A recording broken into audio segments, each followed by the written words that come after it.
You can wait till your parents die, or you could choose to live your life now. It is up to you.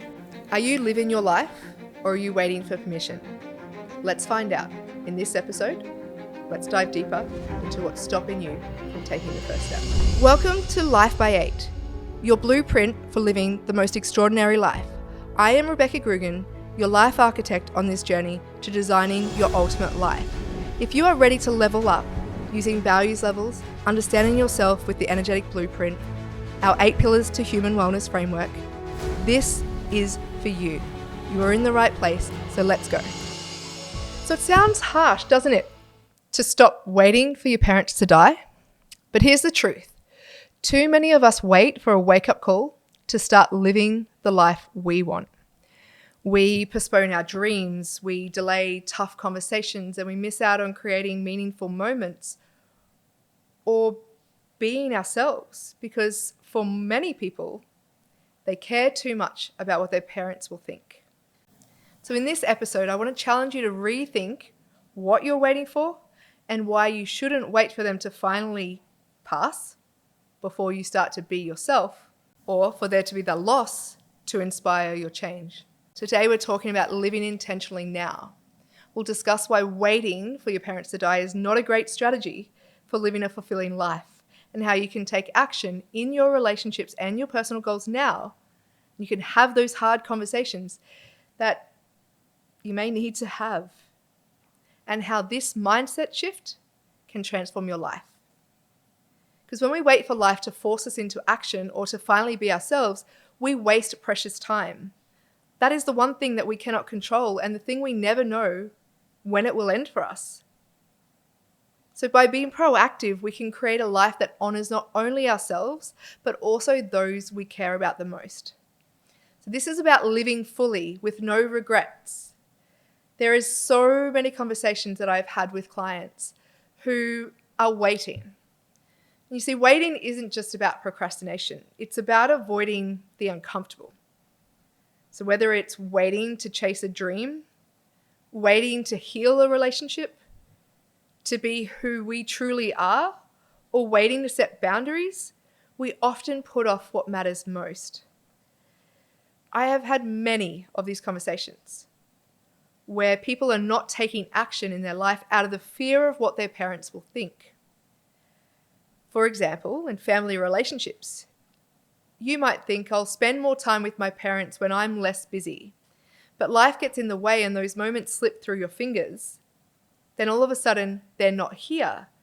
But if you actually worked out why you're avoiding spending time with your parents whilst they're still here, if you got to the root cause of it, you may actually be able to start living and healing and deepening your connection with your parents if you are willing to do the work.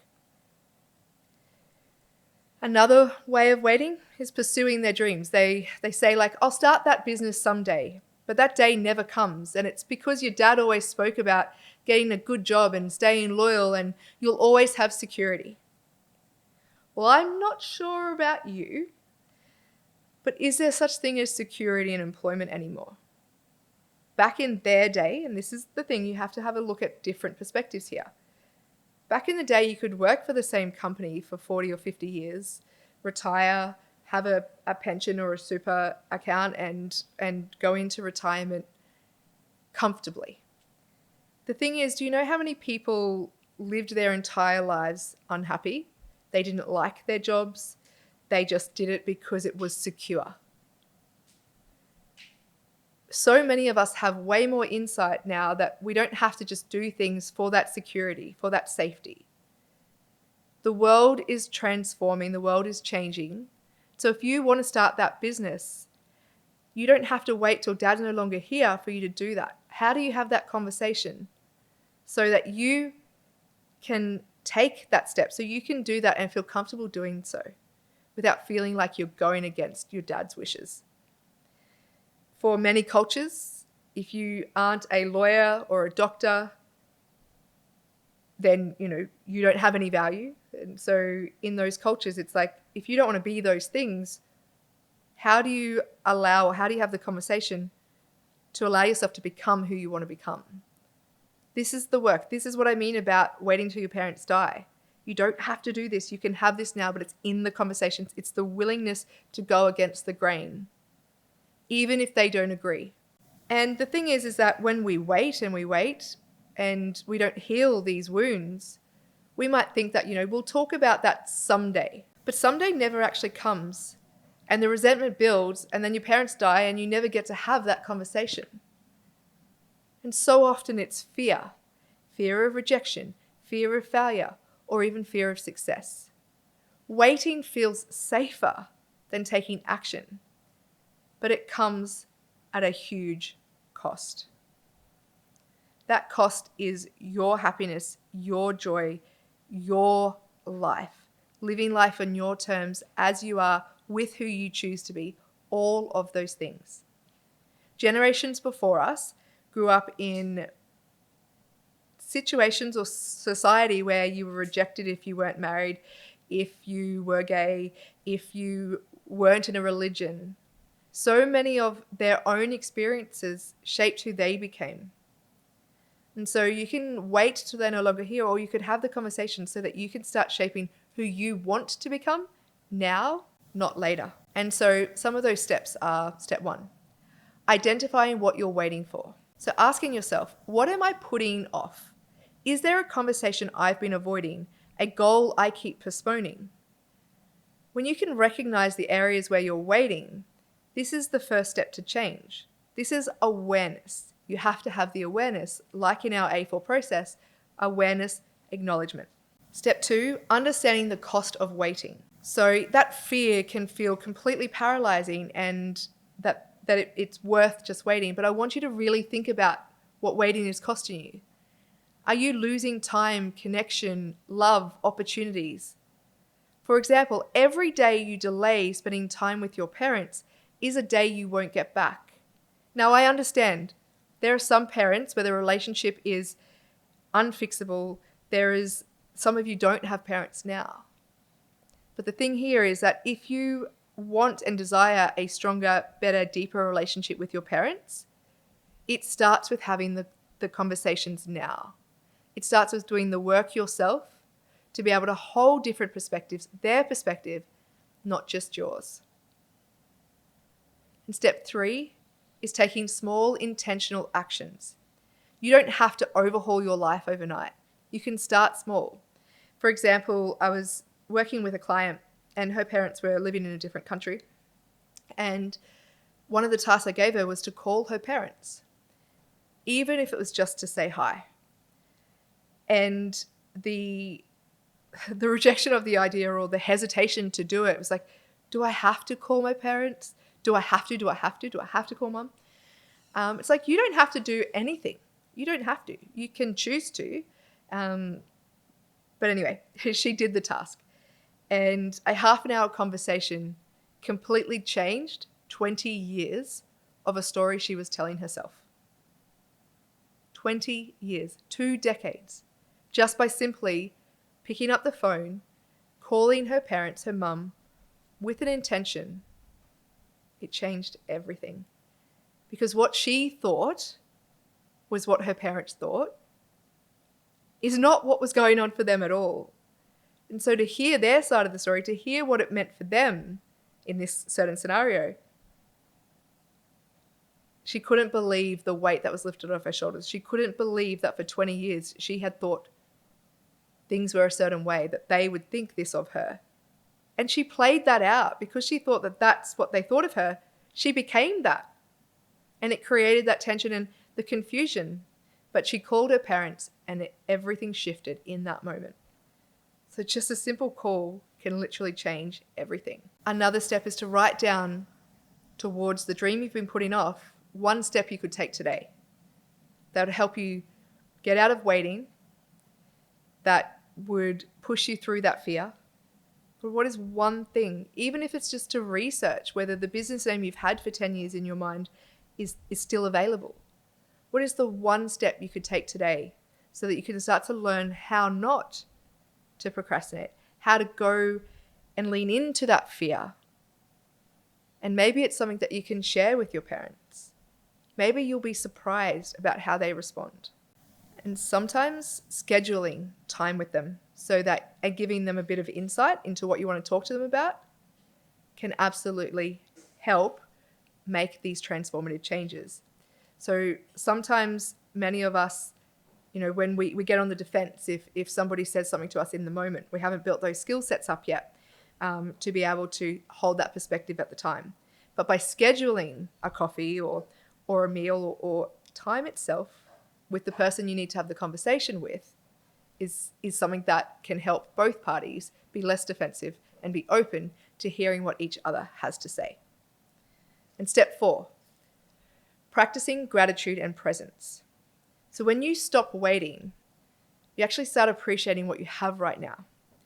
If you're waiting for your parents to die, you can be living in this highly anxious, highly fearful state, not just of when are they going to, but also just because you're putting everything on hold.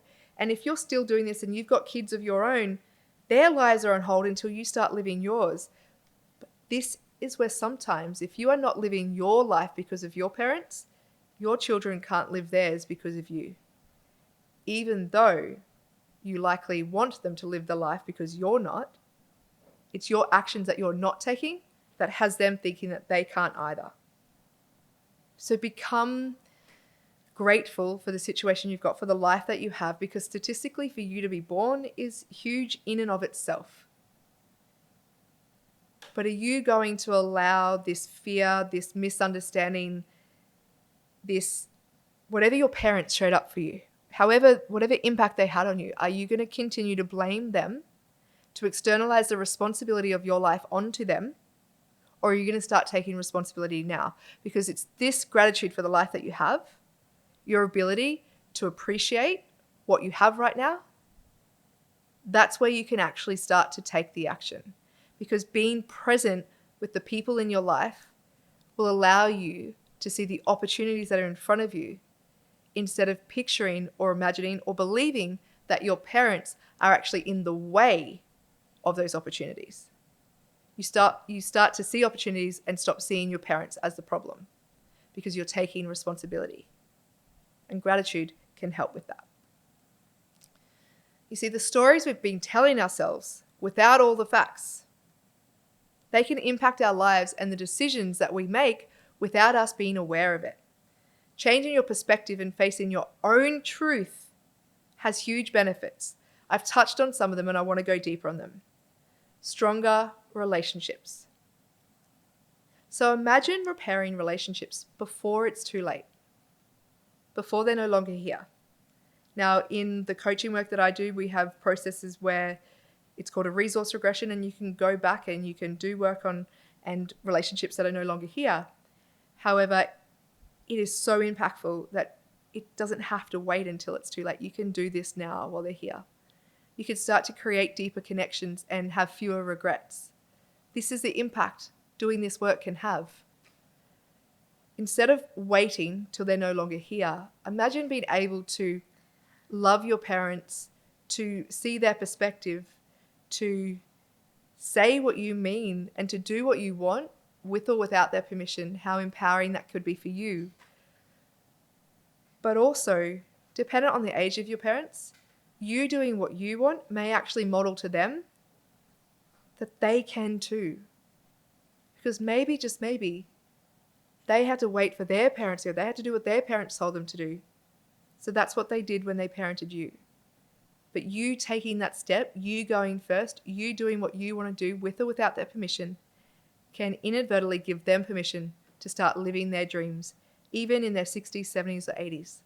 It's never too late. Another opportunity or outcome is achieving your dreams. Like, what if you started chasing your dreams today? Even that one small action could set you on a path to a more fulfilling life. Imagine being able to live life and you don't have to have anxiety. You don't have to feel depression. You don't have to feel anger or resentment towards your parents. You don't have to have any, this is all choice, you're choosing it, but you don't have to. And imagine a life that was fulfilling, that was joyful, that you felt was yours. Just imagine it for a moment, because it is all worth it. that feeling. And imagine that peace of mind. So by taking that action now, you don't have to be in your 60s and 70s. You can avoid the guilt and regret that comes from missed opportunities, from not doing the things that you want to be. As far as we know, we have this one life in this body. And so if we are waiting to live it so that we don't have to get the permission from somebody else, if we actually give ourselves permission to live right now, we can actually live with a sense of purpose and clarity. And isn't that what we want for ourselves, for the generations that are coming up, for human evolution, for development, for the ability to show up as yourself in all of who you are? So imagine if you were able to have the skills, to have the will, so the will and the skill, to have the conversations, to have the conversation with your parents about the things that you want to be and the things that you want to do, even if they don't agree with it. Having the skills to be able to make the hard decision, the choice, even if they tell you no, even if they say that that will bring shame to the family, even if they say you are no longer part of their family. Or like the brothers in that Netflix series, you're out of the will. And so they killed their parents so that they got the will until they ended up in jail, right? You don't have to do that. You don't have to do that. You get to have the conversations. You get to build your ability, your skills to do this. And so just recapping on today's episode, we explored the dangers of waiting, the impact that it's having on your life. We talked about what it means to delay the things that matter to you, some of the reasons as to why we do it, and how to stop. But most importantly, you imagined what life could look like if you stopped waiting and started acting. And so I challenge you, what is one thing you have been waiting for? What is one thing that you have been keeping secret, not living, not choosing because of fear of what other people will think, especially your parents? You see, your parents impacted who you were as a child, who you grew up to be, but it is your responsibility to shift the person you are, or to allow yourself to be the person that you are. But you have to be willing to see their perspective and change your perspective on the stories you're telling yourself. So tell me, what is one thing you've been waiting for? And what is that one small action that you could take today, whether it is a phone call? And I gave you the example of just one of my clients, many of my clients who've done the phone call, how that's shifted their perspective and their lives immediately. You could make the decision to eat the thing that you got told you could never have, or to book the holiday and go to the country that your parents always said you should never go to. Do whatever it is. Make that decision and write down a goal. Because maybe you feel like you were never worthy or good enough to reach a goal. And maybe you want a different career than the one you're in. What is that one action you could take today that could start having you live your life instead of waiting for them to die? And I'd love for you to share the action that you take with us on social media or in the comments, or even DM us. And I've created a free guide to help you identify what you've been waiting for and the common root causes of how you may still be blaming your parents for the life that you have. You can download that document in the link in the show notes below. And don't forget to subscribe, leave a review, and to share this episode with someone who you think needs a reminder to stop waiting and to start living. Thank you for listening. And remember, life is too short to wait for the perfect moment, to wait for someone else to die so that you can live. The perfect moment is now. Until next time, take care and live fully.